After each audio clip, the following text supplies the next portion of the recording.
What's up and good morning, War Report family. It's your guy, Ike Jones. We are here with another morning drop.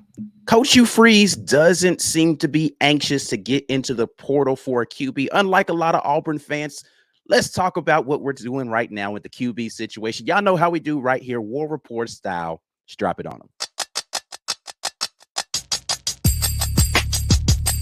You are now listening to the War Report. Morning drop, your guy Ike Jones in here this morning with you. Hopefully everybody is doing all right. Friday, April 28th. We are here still talking about quarterback, still talking about the transfer portal. Y'all know we are sponsored by the Rogue Shop. As always, make sure you head over to rogueshop.com for all your herbal supplement needs. America's #1 online dispensary is Rogue Shop.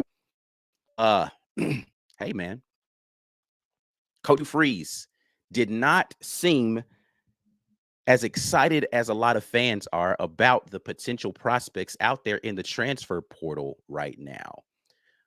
I share his sentiments. I share Coach Hugh Freeze's. And you know what? I don't want to speak for the man. He spoke recently at a Houston Alumni Association event. If you guys don't know, the Auburn coaches are doing an ambush event right now where they're going to different alumni associations. And recently when he was in, not Houston, I said Houston, Huntsville, excuse me. Recently in Huntsville, he made some comments, and this video is coming courtesy of auburnsports.com. Jeff Shearer does great work over there. He captured this video, posted it to Twitter. I'm going to post a little clip of what Coach Hugh Freeze himself said when talking about the situation regarding the transfer portal. I kind of get excited about Holden and Robbie and, TJ and Hank Brown who's coming in.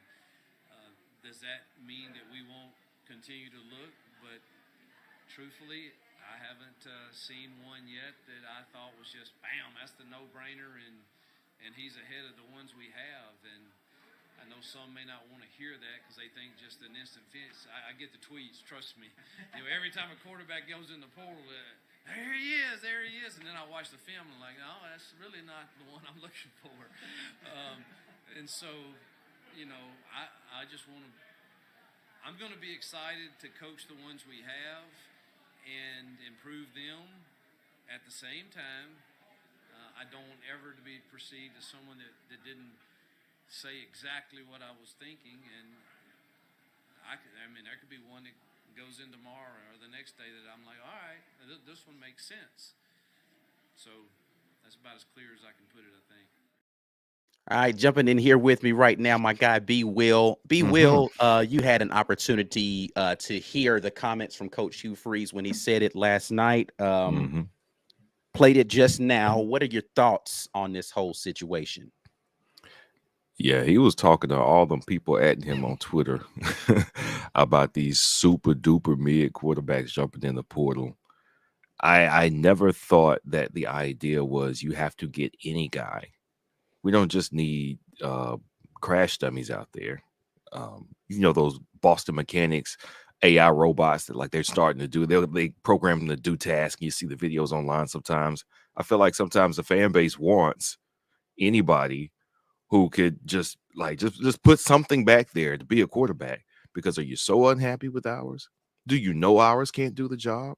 What is it about ours that have people so anxious? If it's that they're not a proven commodity, well, hey, welcome to 80% of college football teams that don't have a guaranteed slam lock quarterback. 85%. Yes, we are in a position.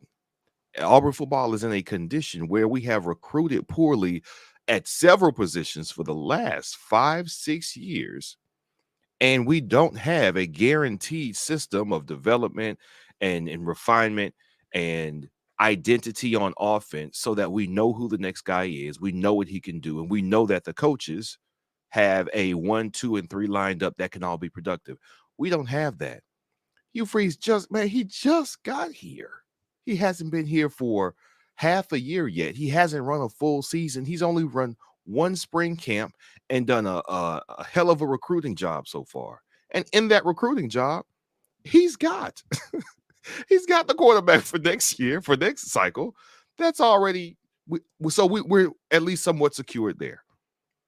Please let this man coach.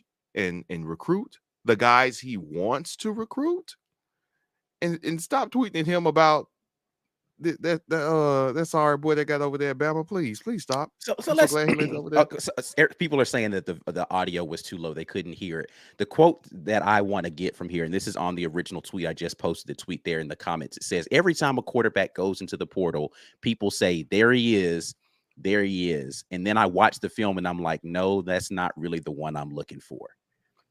Coach Hugh Freeze. Yeah. I feel you, guy. I feel you, because I said the exact same thing. When people are like sending me, "Hey, what do you think about this dude?" And I'm like, and I go take a look at the stats in the film, and I'm like, I don't see it. What do y'all see? I mean, you all have heard my rant. So, you mentioned the young man, and I listen, I don't want people to not be successful unless they play for the capstone in Third Town. And so I don't hope the young man doesn't have a successful career. I hope that he sits on the bench at Bama or comes in at Bama, plays terribly, is a grad transfer, and has an amazing year somewhere else, right? Like, that's really what I hope for Tyler Buchner. Is that what his last name is? Buckner, Buchner? Something like that, yeah. Okay, so that's what I really hope for his life.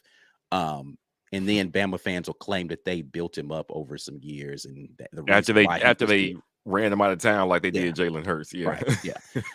Which there's this weird thing that's happening right now where Bama fans are proactively trying to combat people saying that the Georgia Tech guy, Jahmyr Gibbs, is not a Bama guy, using the same logic that Bama uses for why they claim Jalen Hurts. Like, he did all of his development somewhere else, but then he came there his final season and Bama's claiming him, but then they want to claim Jalen. It's like, you can't have it both ways, which I would not be a person who would claim Jahmyr Gibbs as a Georgia Tech running back. I would only do that to spite Bama fans, but he is a Bama running back, right? Like, he went to the league. It's going to say Alabama as the school he went to, all of those things. But anyway, we ain't talking about that in their ridiculousness. What we are talking about is their current quarterback situation. They have a quarterback that came from Notre Dame who people were trying to convince me was a good person to add to the roster to raise the floor of the QB room. And I don't see how he raises the floor. I just don't see. I see how he solidifies the floor, because it seems as if his floor is exactly where the floor of everybody else in that room is. I'm not seeing it. So I still have yet, and this is an open invitation for some. It doesn't really matter anymore because he's at Bama now. But like, it was an open invitation for someone to explain it to me, and nobody can. But yet they're getting so excited and so thirsty for every single QB that hits the board. Like, oh, there's a QB, go look at him. And it's just like, why? How is he better than someone we already have in our room? Yeah. Please explain it to me. I don't think there's any question that at this point, Robbie Ashford had an unproven, he is an unproven commodity in the ways that matter most for a quarterback. Can he run? Yes. Does Robbie Ashford want to be back there as a triple threat quarterback? No, he does not. Do we want him to do that and that's it? No, we do not. We want to see him push the ball down the field. We want to see an offense that's wide open, where passing is as much a priority, hopefully, as the running game is. And if we're not there yet, if the quarterbacks and the wide receivers aren't there, then yes, we lean on the run. If we're in a bad situation, the quarterback can bail us out with his legs. But what we want from the quarterback position is offense that can do anything. Where, yes, he could step back here and he could pick you apart with some short throws. Yes, he can be accurate on these slants and on these out routes. Yes, he could push it down, 60 yards to some of our really fast or really big wide receivers, and they make some jump balls. Yes, we could be in the red zone and throw a fade that actually gives the wide receiver a chance to catch it and come down. We want all that from the quarterback position. Robbie Ashford did not do that last year for a lot of reasons. So everybody's anxious, like, oh, is he the guy? I don't know. Maybe we need somebody else. Well, listen, you got Holden Garner right behind him. Has he played real snaps? No, he has not. You hear the praise from not only coaches, but players, people in attendance from Pro Day. If all of those parties can say, hey, Holden Garner, no, he's coming along, and he's gonna give Robbie a fight for this job, I am comfortable with the guy, even though he wasn't a great passer year one. I still say he has the dog in him, and I really like Robbie for what he showed during that very troubled season. I like Holden Garner showing something different, being more of a polished passer, but nipping at Robbie's heels. That's what you want. That is exactly what you want. Do I wish there was a third? Absolutely. But I want that third to have more, be at least as promising as the two guys who are in the room right now. And that's where I think Buckner falls short. Like I watched Notre Dame's offense last year. I watched them play. I saw this Buckner kid a little bit. There was nothing to write home about in that offense. Not really much of anything at all. So we don't want comparable skill set, but not good. Like, okay, so he can find a home somewhere. Let him go to his OC. Let him be the scouting QB when they're about to prepare for another team at Bama. We need people who can actually give our room depth or improve the overall talent level significantly, equal to or better than what we have in the room. This guy was not that. There's no reason to be anxious because we haven't seen the best quarterback in the conference in our room yet. We don't know what we have in our room yet. So until somebody has given us concrete proof, until this year goes by and all the negative things that somebody wants to believe about Robbie Ashford have been proven out, I don't want to hear all this negative running for another quarterback. I want somebody who has proven they can do the things that the QB wants to do. We've seen that with Grayson McCall. As far as the skill set and the scheme, let it be somebody who has shown it. If they haven't shown it, why are we talking about this quarterback? Yeah, I don't really understand it. Again, when I look at the QB, he looks like everything that people say Robbie is right now. They're like, well, he has so much potential. How does he have more potential based on a smaller sample size with worse results than what we have? Right. I don't. You're never going to get me to understand it. I saw him run. He looked mobile.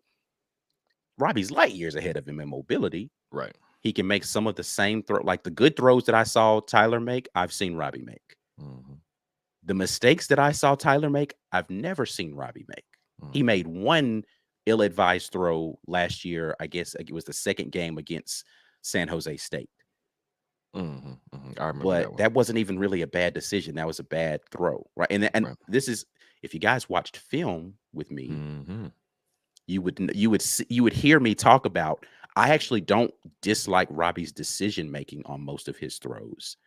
It is the type of throw he chooses to use. It's like a golfer that doesn't know which club to use for a particular time on the course. Mm-hmm. It's like, okay, if you can just figure out which club to pull out on a particular one, he'd be a much better quarterback. Now, his decision making as far as getting through his reads and progressions, that can improve. But I actually saw improvement in that. We did watch the film on what he did at A-Day in a very small sample size. I liked what I saw in his decision making in an RPO scheme where he decides whether it's going to be, if it's option situation where it's, keep it or give. I liked his decision making in those instances. I liked what he was doing as far as the decisions he made when he was going to throw the ball. I don't know, man. And then again, we still have the freshman. I've said this a few times. If Hugh Freeze offered him again when he was moving from Liberty, he apparently thinks that this guy can be a Power 5 quarterback. Right. So,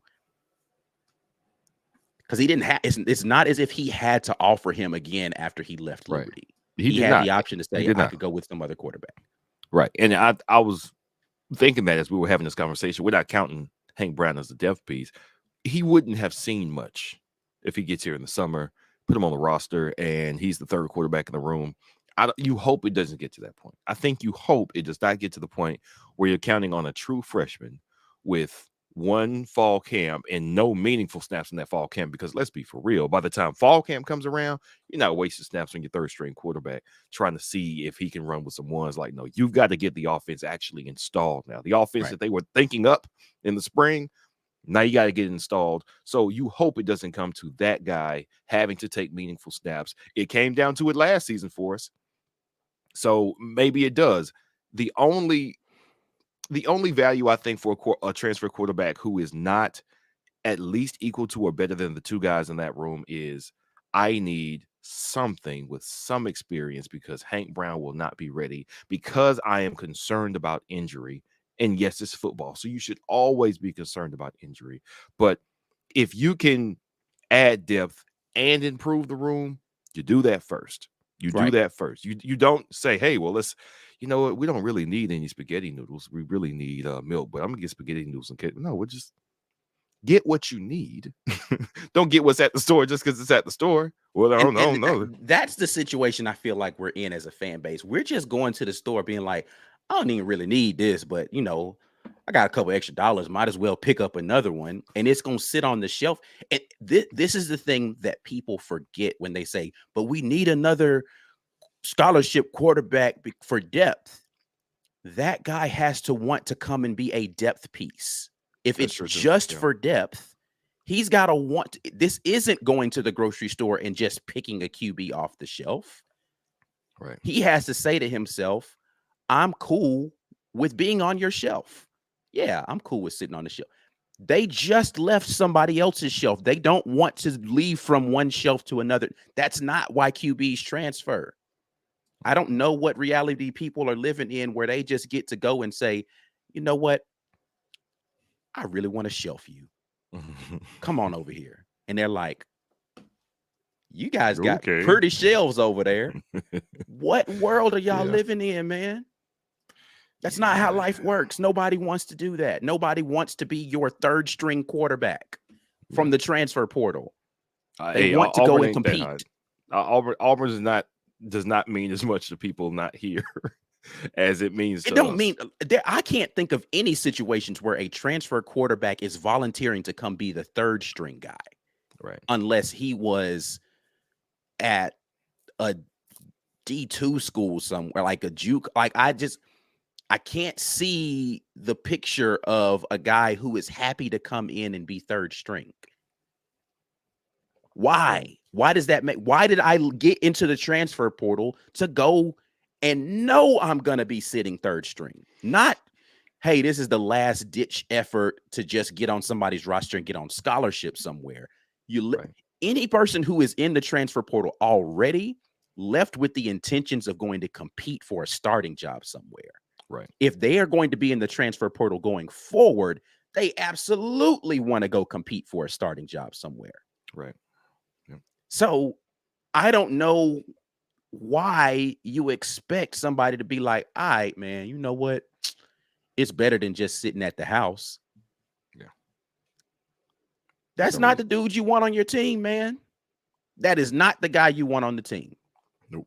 And you might as well give Sawyer Pate a scholarship if you're just going to give a person a scholarship to fill out a QB roster and have more scholarship quarterbacks. If that's all you're going to do with the scholarship. Might as well just give Sawyer Pate the scholarship. What's wrong with that? How many of y'all have watched Sawyer Pate throw and you know that he's not equal to any of these other people that aren't good enough? He's at least been through the program during the spring. Mm-hmm. That's true. I don't understand it, man. I don't understand it. Yeah. Somebody got to explain it to me like I'm a Bama fan. Explain it to me so it'll make sense. I'm gonna start saying that now. That's my phrase. That's my go-to phrase for being disrespectful about how you got to be elementary with your understanding. Explain it to me like I'm a Bama fan. Why does it make sense? I don't know the answer to that.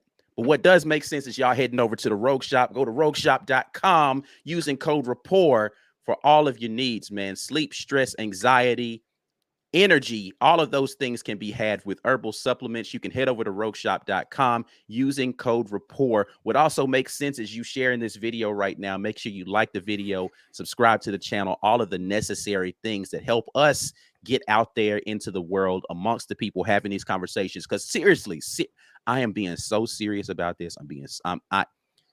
I know people are like, oh man, you opened up Pandora's box. People gonna be coming for you. I don't care.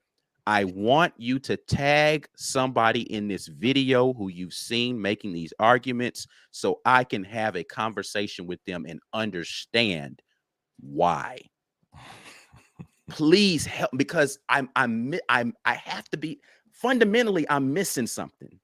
I'm missing something that somebody else understands, like to their core, because people tell us all the time we don't know what we're talking about over here anyway. Enlighten me. Yeah. Educate me. I want to be an educated brother. I really do. I want to. Someone help me, help my understanding, help my unbelief, as the good word says.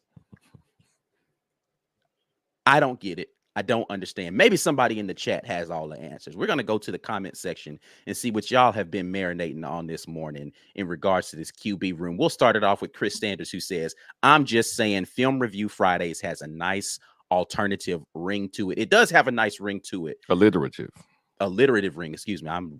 Just read my own word right there. Nice alliterative ring. You are correct. It does have a nice alliterative ring. Fridays is a busy day already, but hey, listen, I can maybe do some prepared film and drop that for y'all, but I can't do a Friday live, I don't think.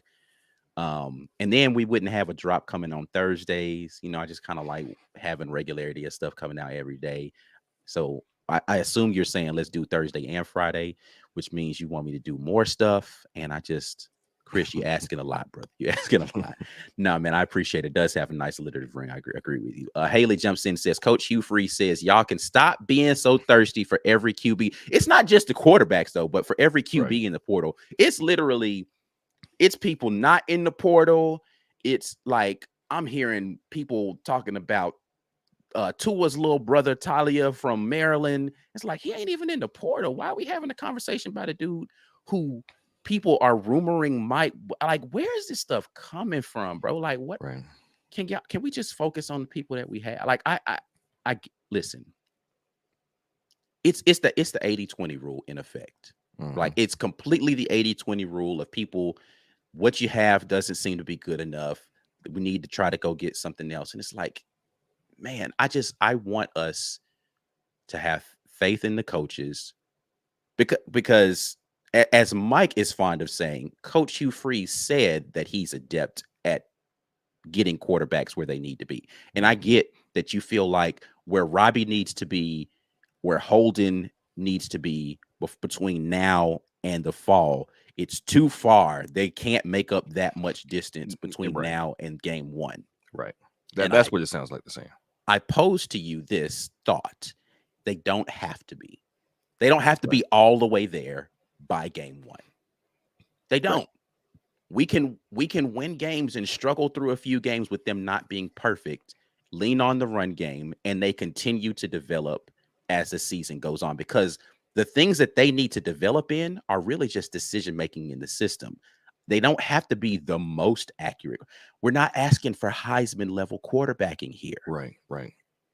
Let me not say we. I'm not asking for Heisman level quarterbacking here.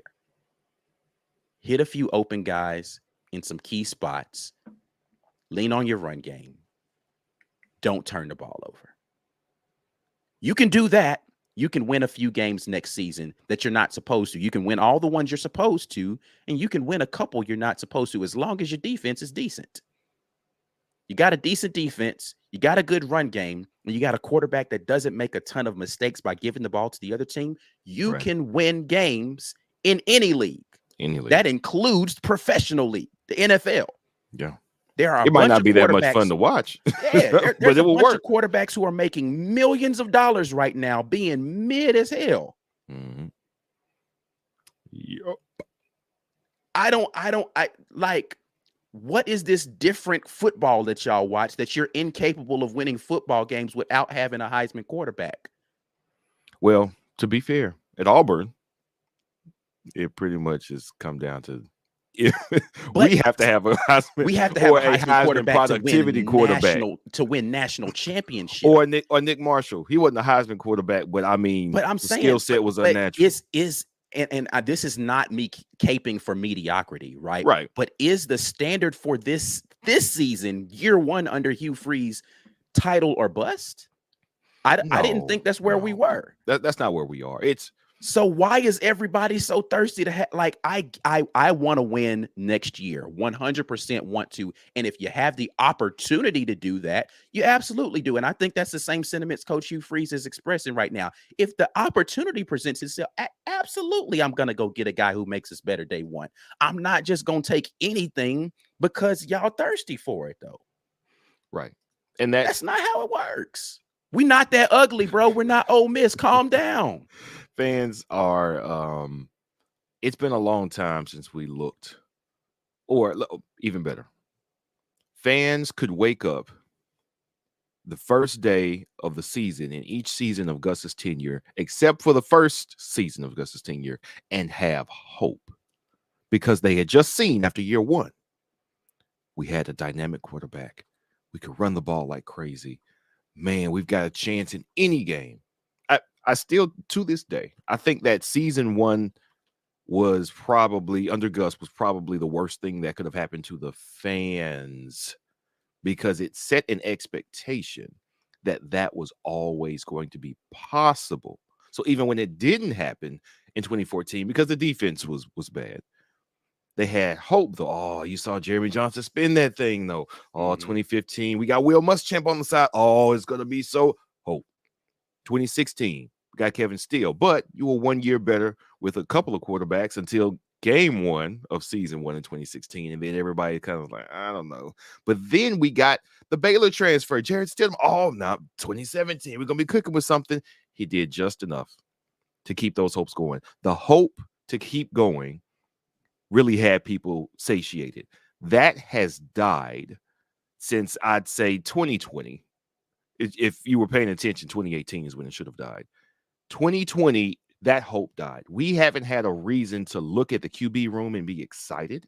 We haven't had a reason to look at our schedule and be like, I don't know. I see 10-2, 11-1. What do y'all think? We have not had a reason as a fan base. So everybody's hearkening back to the hope that we had when we could look at the season and say, you know what? I don't know. I see this guy. I see this guy. You know it. You know it's possible because we just did it last year. The hope is gone. So everybody's just hoping for those better days when you knew what to expect from the quarterback, when you thought you knew what to expect from the offense and said, I think it's coming. I think this is going to be the year. Nobody knows that. Nobody can say that. Right. Under Hugh Freeze, you don't have any idea what development for the quarterback is going to look like yet. You don't have any idea what the defense is going to look like yet. And we're still recovering really from recruiting shortcomings over years and years and years. And people want to be able to point to something and say, I know it, I can count on it. And we cannot do that right now. And they're just going to have to freaking wait. It's impatience, man. And like you said, the point is that for really since 2017, we haven't had a team that we felt like was good enough to compete for titles. And they want it to be this miraculous turnaround. But I'm going to be honest with y'all, man. Probably the worst thing that could happen next year is that we go on some miraculous run.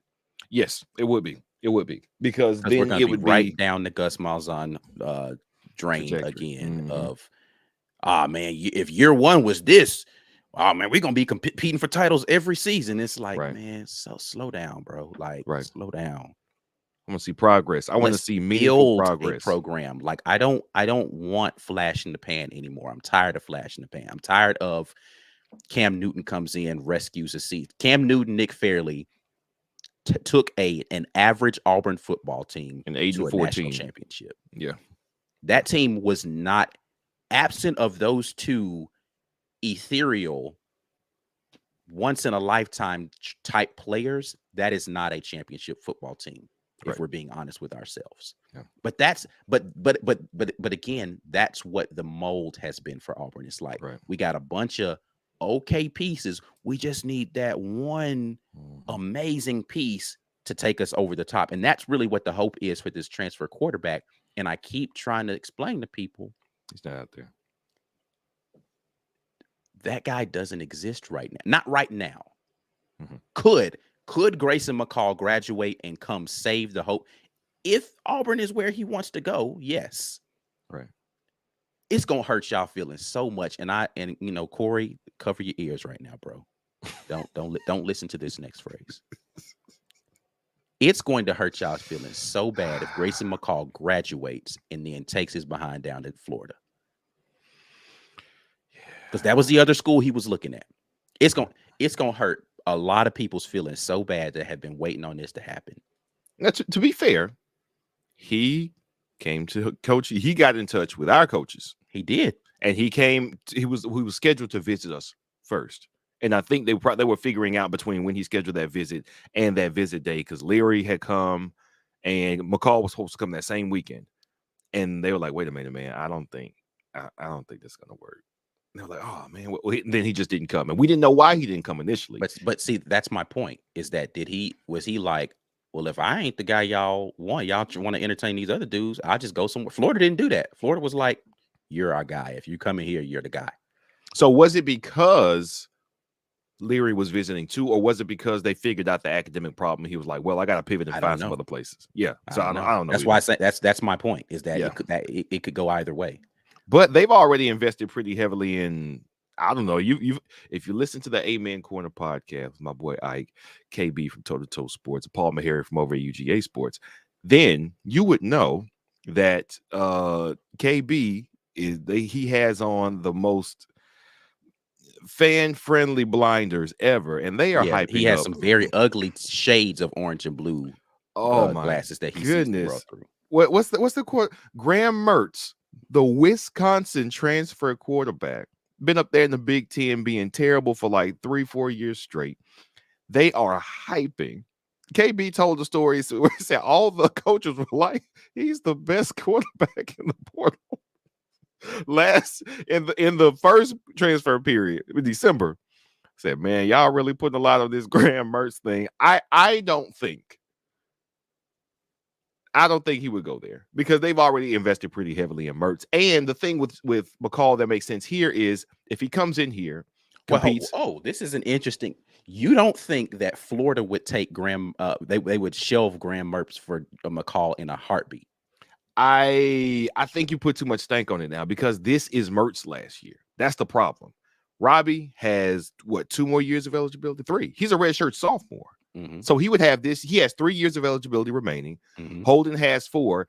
You can have the McCall experiment. It's not like he has to take every snap. He can get in here and work his way into form. No, I agree that it's a great situation for McCall. I'm talking about, would Florida do that? You're saying that you don't think that they would because they've invested in. Who cares?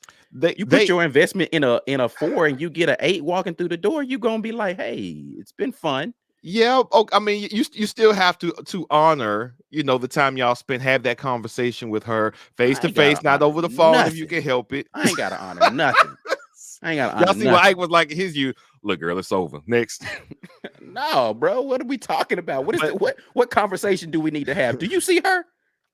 All right. I'm not saying that you don't switch. What are we doing? I'm not saying you don't make the switch. What I'm saying is, I think these coaches had to pivot, and they pivoted to a guy who was last year. If they have any sort of belief in Graham Mertz to the extent that KB was talking about, do you upset? Because even if McCall is the better prospect, and I haven't seen enough of his tape, I know Graham Mertz is terrible. So I'm going to say, without seeing his he's tape, mid. He's not terrible. He's mid. Okay, he's mid. And Wisconsin is incredibly uncreative, so it's kind of hard to put all of that on him. Even if McCall is the better prospect, there is something about putting a guy behind once he was the very first prospect. You heralded him and you praised him all off season, and you high five him and you put him in spring game and you're giving him all these props, and then you're like, oh, him? Oh. Now you could say, hey, that's just football. Coaches got to get the best guy. But what we know that creates for the players is a situation where they go, that's messed up, man. And then they disengage. Now, we know that has happened. We know that happens. We know that has happened. Graham Mertz, to keep this in mind, Graham Mertz was up there starting, being remarkably mid. He was starting as nothing special. Why would he expect now, after a full off season of preparation, to get shelved? Like, I'm not telling you that means, you don't bring him in. Mertz's feelings gonna be hurt. Right. Now, what I'm saying is, do you upset the room? Because now you are only 2 deep at quarterback. That Jaden Rashada thing set them all the way back. So they don't have some prospect that's on the shelf that looks like he's promising, and maybe if he sits. They got Jack Miller, right, KB? I don't even know what Jack Miller is. Yeah, exactly.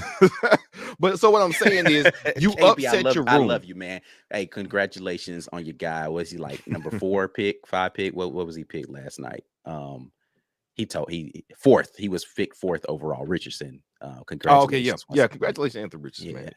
The draft was predictable and entertaining, and I actually liked the draft last night. But I just think it messes up your room and maybe the chemistry of your team, because now you come in and the wide receivers are like, I don't know, man, this new kid is playing a little better than that Mertz dude. The division starts once you bring in somebody that late. If he's a significant upgrade. The division where? Who do you think is going to be divided on this? The QB room? I think the number one, the QB room. I mean, okay, yeah, of course. The wrong thing. Yeah.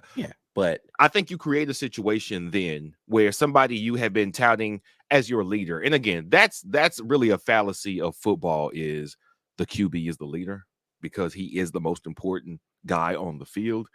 Man, you upset that completely in that situation. I don't think all that stuff is as set here. I think it's probably more set at Florida because they didn't have any options. They absolutely had to make Graham Mertz the king of the castle because they had no options at quarterback, and it would upset their balance more than it would upset ours. That's all I'm saying. And I still think Grayson McCall wanted to come in. I think Hugh Freeze, Philip Montgomery have a better offensive pedigree than the offensive coaches at Florida do. So that's why I think about the Florida's offensive pedigree. I disagree. Exactly.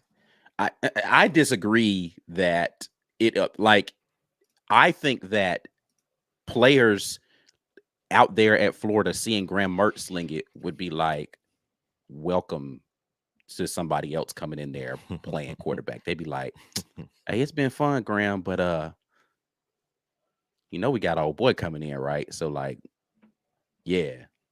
They would pivot in a heartbeat to a better quarter. I don't think that they have this deep loyalty to a dude who just got there in the spring. I don't think. If he was like a 2 or 3 year guy who was mid and they was like, man, this is my dude, maybe. I don't think that's the situation with Graham, bro. I think they'll be just fine with that. Anyway, doesn't matter. He's not graduated yet. All of this is moot. Conjecture. It's fun though. Yeah, it's cool. You know what I'm saying? I didn't see him super chat earlier. I apologize because I normally go straight to the super chats. Chalmers Wright says, this question is do you think that Tommy Tuberville is our best? He asked, do you think Tommy Tuberville is our best recruiter? I think he was our best developer. Guys who came in here found success in the NFL, and he put guys in the draft. If you're going to go by star rating in predicting in how they were projected coming out of high school, then that would actually be Gus Malzahn. But that talent rarely panned out the way it was predicted to when they were on their way out of high school. So Tommy Tuberville, if you're going to give me, if you had to say, hey, y'all are going to be no better than the 15th best recruiting program nationally, somewhere between 15 and 25, but you're going to put out twice as many draft picks, twice as many guys into the draft, I would take that over what we did under Gus for 8 years, which is you're going to get 1 or 2 5-stars and lots of 4s, lots of 3s. About 20% of the guys you pick will never see the field for Auburn. And it maybe you'll put a guy or 2 out in the draft, a guy or 2 each year. Like best case, you're going to average like 2 guys in the draft every year. So you okay with that? I'll be like, no, give me Tuberville. Give me the guy who's going to competitive teams, guys get better and they outperform their expectations coming out of high school and go on to be pros in the NFL. I would take that. So is he a better recruiter? No. Evaluator, developer? Yes, Tuberville was the best one. Yeah, and I struggle to even answer this question definitively because I don't know how much Tommy Tuberville was even involved in the recruitment of any of those players or the development of them. Did he put the best consistent product out there on the field based upon the talent that he had? I would say, yeah. But best recruiter, yeah, I don't really know that he's all that great a recruiter. Because to your point, B. Will, it's not like he was bringing in studs out of high school. I think he had a good eye for this guy's talented. I can use him in this effective way, and that to me is good recruiting for sure. So I don't know. That's a difficult question to answer because again, I don't know how responsible Tommy Tuberville was for that because I know how responsible Gus Malzahn was not for that, and I know to this point now, Coach Hugh Freeze is very responsible for what we're bringing in from a talent perspective right now because his focus has been recruiting thus far. Right. Right. But he seems very measured in his approach. He's not just, again, thirsty for whoever. He's just like, Right. all right, we're going to bring in the right guys. So it is what it is. I don't know. Difficult question to answer. George Miller says, so glad coach is not going after just anyone to make people happy. I think Coach Freeze may have a little possum in him as well. He may not really show much until he has to do so. War Damn Eagle. So what was interesting about this? He was like, every time we ask him about this, but when I say the media ask him about this, he says, I mean, if a guy happens to jump out there, it's like, see, he said, if that happened, yeah, I mean, keeping his options open, man. Right. He's keeping his options open. It's like to your dating analogy. It's like, hey, so if a really pretty girl walks in here right now, you just gonna leave me? And you like, I mean, how pretty we talking? How pretty we talking? I'm not gonna tell you something to make you feel good. She bad. Yeah. But I can say this on here and not get in trouble because my wife absolutely knows this already. Right. Like I have a thing for Jill Scott. I absolutely have a thing for Jill Scott. So it's like if Jill Scott walked in here right now, I ain't gonna lie to you. I'm gonna be real honest with you. Like, okay, if it's Jill Scott, it's a different conversation. Yeah. Right?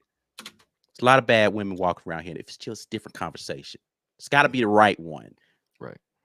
Yeah. So. But I also wonder, because he said, he said that it has gone more slowly than he expected, the transfer period.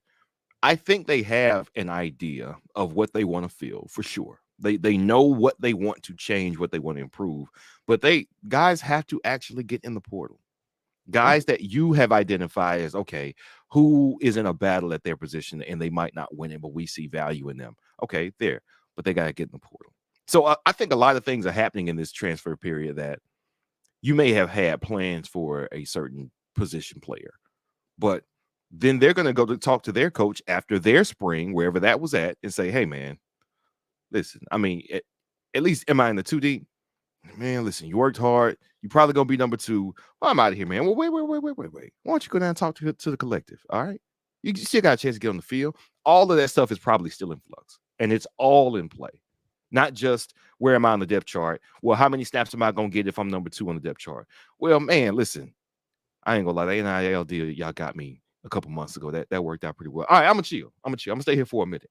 So I'm not going to get in the portal like I told my mom I wanted to do. And so all the communicating that's been going on behind the scenes between players and families about who's getting ready to jump. By the way, for that portal situation. So yeah, the 30th. Yeah, that's right. So it happens. It's in flux. And then maybe guys that you planned on sticking their toe in the portal did not. So you can only work with what's available. And those portal players aren't available if they're not in the portal. They got to get in there. So hey, it's all changing. It's all changing. Lee Carter jumps in and says, Trevon said if he had to call it now, he thinks Holden is QB1 in the fall. So this is courtesy of our guy, Philip Dukes, a.k.a. Dukes the Scoop. He posted his thoughts from a conversation that he had with Trevon Reed, and I think he actually was talking with Malik Willis recently about the quarterback situation. But yeah, Trevon was asked this question, and apparently he said that he thought it would be Holden if he had to choose, which that's a bold statement to jump out there with Trevon. Yeah, that's interesting. It's very interesting. Yeah. I mean, he's on the staff. And he's not on the field staff, right? He's he's at practice. Room, he's looking. Yeah. But to me, and I've said this multiple times, Holden gives you the best of both worlds with the quarterback situation, right? I think he has an arm that's comparable. I still say that TJ Finley has the best pure arm talent of that room as far as just arm strength and ability to make throws. Like TJ can make all the throws, and because he's taller, he can see about, like, he has kind of prototypical NFL QB look and arm talent, right? Right. It's his decision making in instances is where he goes astray, and he doesn't have the athleticism to run the RPO stuff or read option stuff, right? Robbie, on the other hand, a lot of arm strength, accuracy issues. He's not the arm, the arm talent, right, that either of those two are. Holden's kind of right there in the middle. All of the arm talent, a little bit of the athleticism, but still some of the inconsistencies. Again, and we'll plug it one more time. If you watch the film, we looked at Holden, and it was only like 6 throws, right? It was 6 throws from Holden, but I was able to we're really able to see a lot of stuff from those throws to give you an idea of what you're working with him as quarterback in this system. So he's got some things that are good about him. He's got some things that he needs to work on, right? But I think he's kind of he's the the Goldilocks porridge bed guy, right? Like he's not too hot, not too cold, just right. Right? He's right there in the middle. And if we're being really honest about, we're talking about locker room camaraderie, he's the guy that's the least polarizing. Right. Yeah. He's the guy, as far as the fan base is concerned, he's the least he's the guy who, if you give him the job, nobody's really upset, right? Nobody's like overly excited and nobody's overly upset. I think, well, I mean, Robbie overly Ashford upset would be upset. If TJ wins the job, people get upset. Some Robbie people Ashford would be upset. Right. But some people will be super excited about Robbie getting the job because they like the athleticism and the additional spark. Holden's the only guy in the room who you could give the job to, and the only people that would be upset are the other quarterbacks. Right. And even them, I think they'd be like, I don't mind losing to him. Right. And along with that, now we have to see how Robbie's accuracy looks when he comes out for fall camp and also again for the fall. But wide receivers have a preference. I think you and Mike talked about this when you're talking about transfer wide receivers and where they want to go. Is it based on if the quarterback situation settles somewhere or not? If the offense, I think you make this point, if the offense seems to be a guy under a coach who wants to sling it and wants to throw the ball around, then they'll probably go there, even if the quarterback situation isn't settled, because you know what that coach wants and intends to do. However, if it comes to the guys on your team, listen, man, I know we got some wide receivers that have some high hopes for what they can do. I don't think they prefer the offense to look like it looked the last 4 games of last season. No, absolutely. I don't think that's they their preference. They want to get targets. They want to get targets. They want to get the ball. Yeah. Robbie's athleticism should make for some easy matchups in the passing game for these wide receivers. Should. However, if it doesn't work out that way and we have trouble getting the wide receivers the ball, but I think wide receivers, they want to catch the ball. They want to be a part of the game in that way. So they're going to go with the guy who can get them the ball most consistently. I still say Robbie should get the opportunity to prove himself in the passing game. But if for some reason he couldn't get that done, then I could definitely see wide receivers going, hey, man, put the guy in who's going to sling it and get it to me. Right. That's what I want to see. Yeah. Definitely could see that being the case. Jaquan Grant jumps in, says, we're not that desperate to get someone, some random QB, either Grayson McCall. If that doesn't work out, then just develop Robbie and Holden harder for the upcoming season. Is what it comes down to, in my opinion, man. Listen, I don't feel like we're as desperate as people want to make us out to be.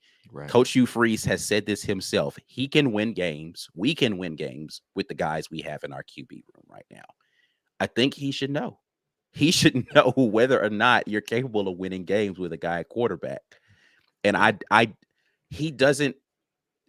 he is one of the few guys, and this is a point I actually super disagree with Mike G on about. He doesn't seem like a coach speak guy to me. No, he does not seem like a guy who's just saying stuff to up. He seems like he's going to say what he needs to say, and he might walk back some statements to be like, hey, that might have been a little heavy-handed, but it wasn't because he didn't feel that way. He just wasn't giving you the totality of the picture in his original statement, right?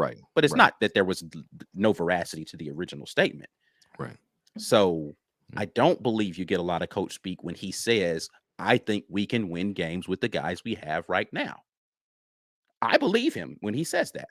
I believe that he believes it, and I believe it to be a true statement. Michael Carlisle jumps in and says, we have not developed a QB in a decade. In his career, Coach Hugh Freeze has taken QBs and made them better. I don't think it's wrong to expect him to do that here, even in year 1. I agree. Now let's all define better as a unit in a family instead of individually, because somebody could be like, well, all right, so better means we're in the SEC championship game. That's a lot better. That's a lot better for the QB and some other positions too. I think we can define better for a QB in terms of yard production and completion percentage. To me, I would define it that way. How are we getting our yards? Can we get them when we need them? And the QB's completion percentage. Because again, we talked about this all offseason. It's not just can you stand back there in the pocket and make all these throws accurately. You can get your quarterback some easy throws with your planning and your design. A good quarterback coach, a good offensive coordinator can do those things. So completion percentage, yes, that's how I would define better. And that may not be 10, 11 wins SEC championship game, but I know some people will try to hold him to the fire in that way, and I don't think that's realistic. Yeah. Ben Bloodworth jumps in and says, flashes haven't been our problem. It's been our admin's overreaction to the flashes that have killed us. That's true too. I mean, there's truth to that. And again, the flashes I'm absolutely welcome, right? Like, because those have been championship or championship contending seasons. I'm not saying get rid of the flashes. Right. I'm saying I don't want them to be flashes. I want them to be omens of what's actually going to be a program that we're building over time. It's the year after the flash, and then year 2 after the flash, and then year 3 after the flash, and year 4.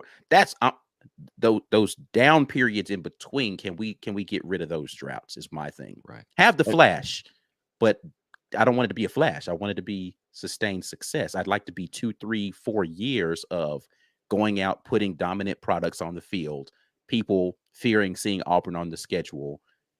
I mean, I'm already seeing, random early projections, and people don't think much of this Auburn team. They don't think we can do very much of anything next year. I am tired of being predicted to be 6th or 7th in the SEC West every year. Yeah. I don't want that. I don't want that anymore. Yeah. I want people saying to themselves, oh, that Auburn team, they look kind of good again this year. Again. Yeah. I get the overreactions definitely don't help, because they, it's like, oh, we finally got our guy. Let's lock him down for life. Right. It's like, I get that, but like, can we just win football games and be competitive every year? That's what I want. Yeah, man.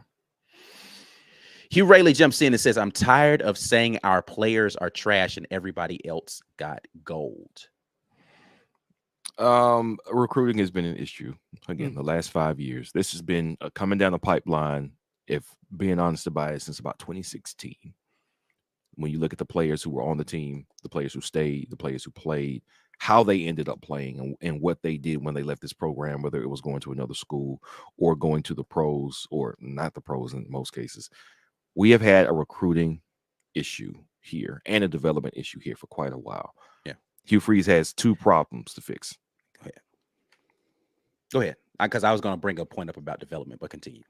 Oh, he's got 2 problems to fix. As far as identifying the talent, getting it here, and making sure it gets better while it's here, and turning that into pro talent. Bruce has done this consistently, I think. Players who come in here, even if they're projected to be great, they do end up being great. If they're projected to be okay, they end up being great. And then they can go and have a productive pro career. And it doesn't mean that every player is going to go out here and start on an NBA team for Bruce, that they used to come here. But it means if you can make it in this program and he consistently counts on you to be a starter and a contributor, how he prepares you to play and be a contributor for him means that you are ready for the pro game.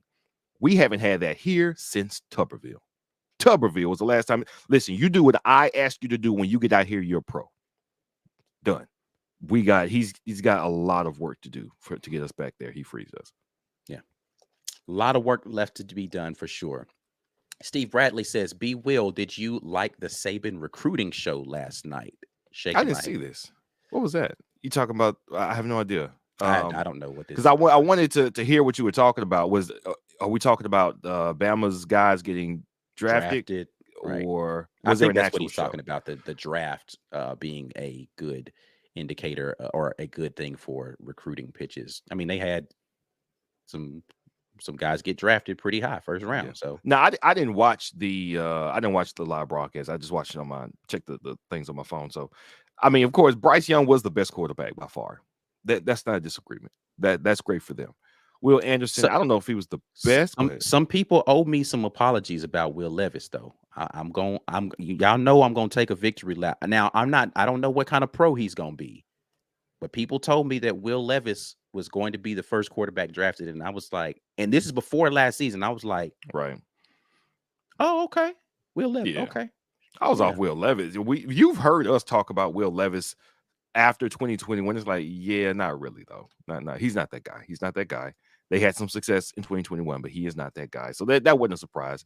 But Bama has I'm talking with some of my Bama mutuals, man, and having some fun, poking fun at them. The train is slowing down. It's coming into the station. Nick Saban's not going to be there too much longer. I think Kirby's fractured the talent base for Alabama, and you can see it happening in real time, buddy. Yeah. Real time. What 2 out of the 3 first round picks for Bama were offensive players? Ooh, that's such a change. Used to be defense. Offensive players, and I'm not giving Nick Saban credit for going to get Bryce Young, and Bryce Young end up being the prospect that he looked like he was going to be.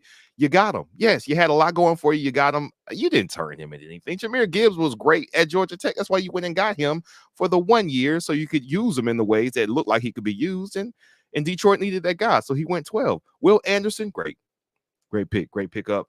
I don't like giving defensive head coaches credit for offensive players. I don't. Which is why the whole Gus can recruit here when we had Derek Brown and Marlon. Yeah, man. I'm sure Rodney Gardner had nothing to do with that, right? Man, come on, get out of here.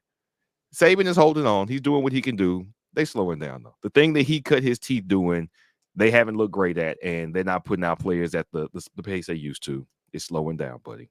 Cannot wait for it to stop. It's going to be so fun. That fan base is going to be in shambles. It's going to be fun. All the shambles. All the shambles will be happening when that happens for them. But listen, man, we have had fun in here dropping in with you guys this morning. We're about to get out of here. As always, make sure that you head over to our sponsor, rogueshop.com, using code RAPPORT. Before you get out of here, make sure you click the like button.